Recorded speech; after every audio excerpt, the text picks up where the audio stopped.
he said, I didn't know how I'd be received. He was more surprised by how he was received in East Harlem. And in the story, it was interesting. They said, we want more cops patrolling the streets. We want to get to know them. So the first time you interact with them isn't, you're coming with me, why'd you do that to that car? It is more proactive. And when a guy's missing or a family has a kid that didn't come home, they'll know exactly that kid, what he looks like, and who he's hanging out with. But it's a personal risk also to an officer to go into a neighborhood that's considered at risk and go on your feet. Absolutely. And he talked about that.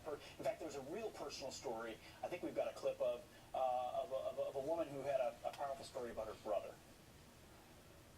My brother was murdered over in these. Sorry to hear that. And the cops were really, I can say, a great help. She said, I really can say, what was the last Well, word? you can catch the last word. Great help. A great help. Yeah, I mean, they across the board on those interviews, people should go watch the entire clip. It's Ami on the Street where you can find it. And he lays it out interview after interview.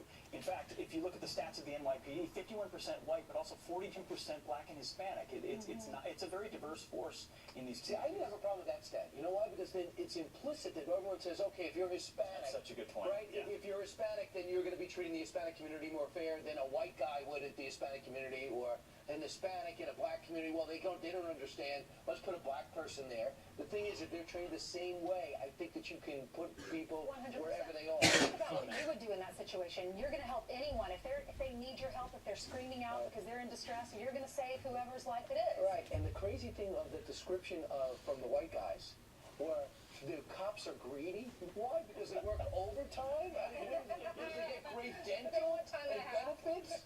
Greedy? But our political leaders feed this. Seriously, I mean, It's all perception, right? It's not Listen to Bernie reality. Sanders. Yeah. Bernie Sanders acts like every black person is being arrested unjustly and shot by a white guy. And our cops deserve better for what they do every single day. We thank our cops for the men in blue for what they do, and women in See? blue, I should say. Especially if I'm speeding and you pull me over. Well, we can. You deserve it. Yeah, thank you. 31 minutes between the top.